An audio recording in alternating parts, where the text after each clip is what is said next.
আসসালামু আলাইকুম। আমাদের বাজারে একটা নতুন ফার্মাসি খোলা হলো, আর সেই ফার্মাসিতে লেখা হলো যে এখানে সমস্ত রোগের চিকিৎসা করা হয়। যদি কোনো রোগের চিকিৎসা যদি রোগ ভালো না হয় তাহলে ১,০০০ টাকা ফেরত দেওয়া হবে, কিন্তু ৩০০ টাকা ভিজিট নেওয়া হবে।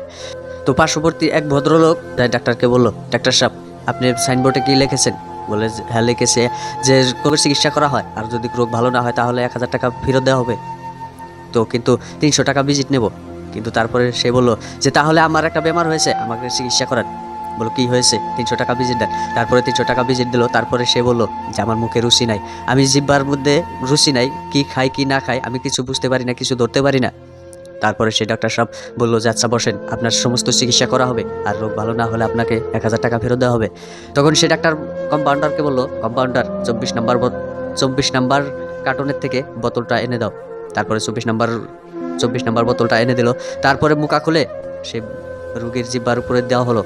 তখন সেই রুগী তাকে বলল যে ডাক্তার সাহেব আপনি বোধহয় আমার মুখে পেট্রোল ঢেলে দিয়েছেন, এটা তো আমি টের পেয়েছি। তখন ডাক্তার বলল, হ্যাঁ আপনি প্রথমে বলেছিলেন যে আপনার বুকে রুচি নাই, আপনি কোনো কিছু ধরতে পারেন না, ভাত খান না কি খান না, ডাল খান না কি চিনি খান না মিঠা, কোনো কিছুই আপনি ধরতে পারেন না। তো এখন তো আপনি ধরতে পেরেছেন যে আপনার মুখে পেট্রোল দেওয়া হলো, তো দেন ৩০০ টাকা ভিজিট দেন, এখন চলে যান। তো বেচারা ভদ্রলোক মনে মনে ভাবতে লাগলো, রে এটা কি হলো? ভাবছিলাম যে ১,০০০ টাকা ফেরত নেব, কিন্তু ৩০০ টাকা জরিমানা গেল। কিছুদিন পরে আবার সে ভদ্রলোকটি তার কাছে আসলো যে সেদিন তো ১,০০০ টাকা ফেরত নিতে পারি নাই, তবে আজকে ফেরত নেবই।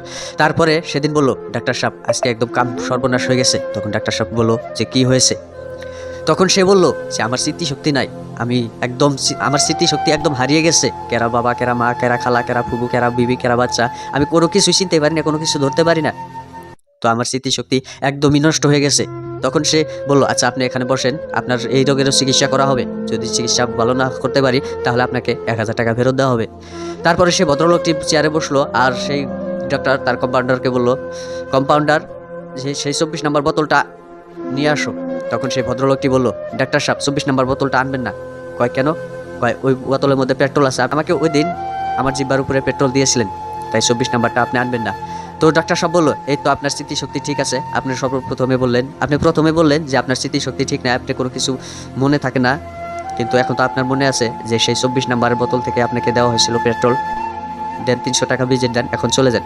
বেচারা ভদ্রলোক সেদিনও মনে মনে ভাবতে লাগলো, এটা কি হলো? আমি তো ডাক্তার থেকে কোনোভাবেই আমি ভিজিট নিতে পারছি না, কোনো পদেই তো কাজ হচ্ছে না।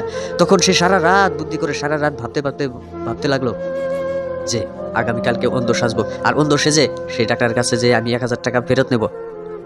কমসে কম আমি যে কয়েক টাকা ভিজিট দিছি সেই কয়েক টাকা নেই, তারপরে তো ১০০ টাকা আমার লাভ থাকবে। এই নিয়তে বেচারা ভদ্রলোক তারপরের দিন সেই ডাক্তারের কাছে গেল, একটা লাঠি হাতে নিয়ে লাঠি ভর করে যেতে লাগলো। আর সেখানে গিয়ে ডাক্তারকে বললো, ডাক্তার সাহেব আজকে কাম একদম বিনাশ হয়ে গেছে, একদম সর্বনাশ হয়ে গেছে। ডাক্তার সাহেব বললো, কি হয়েছে? বললো যে আমি চোখে দেখি না, আমার চোখ অন্ধ হয়ে গেছে। তখন ডক্টর সাহেব বললো, আপনি ফাজলামি করেন নাকি মিয়া? তখন সেই বেচারা ভদ্রলোক বলল, না আমি তাকাই আছি কিন্তু আমি কিছু চোখে দেখতে পারতেছি না। তখন ডাক্তার বলল, তো এই রোগের চিকিৎসা তো আমি করি না। তখন সেই ভদ্রলোক বলল, আচ্ছা তাহলে আমার এই ১,০০০ টাকা ফেরত দেন, আপনি যেহেতু চিকিৎসা করতে পারবেন না, তাহলে আপনি সাইনবোর্ডে যে লিখেছেন যদি কোনো রোগ ভালো না হয় তাহলে ১,০০০ টাকা ফেরত দেওয়া হবে। তখন সেই ডাক্তার থেকে ২টা ৫০০ টাকার নোট বাইর করে দিল, দিয়ে সেই অন্ধ লোকটি বলল যে, ডক্টর সাহেব আপনি আমাকে কি বোকা পেয়েছেন? বলে, কেন তোমাকে বোকা ভাববো কেন? যে এই ৫০০ টাকার নোট তো মোদী সরকার বদলিয়ে দিয়েছে, চেঞ্জ করে দিয়েছে, এই ৫০০ টাকার নোট দুটা তো আর এখন চলবে না। তখন ডক্টর বলল, এই তো আপনার দৃষ্টিশক্তি ফিরে এসেছে, আপনি তো এখন চোখে দেখতে পারতেছেন যে এই ৫০০ টাকার নোট দুটা মোদী সরকার চেঞ্জ করে দিয়েছে, এটা আর চলবে না, দেন ৩০০ টাকা ভিজিট দেন আর এখান থেকে চলে যান। তো বেচারা ভদ্রলোক তৃতীয় দিনও এভাবে চলে গেল। আর সেজন্য বলি যে সবার সাথে ঠাট্টা মশকারি করা মোটেই উচিত নয়। খোদা হাফিজ।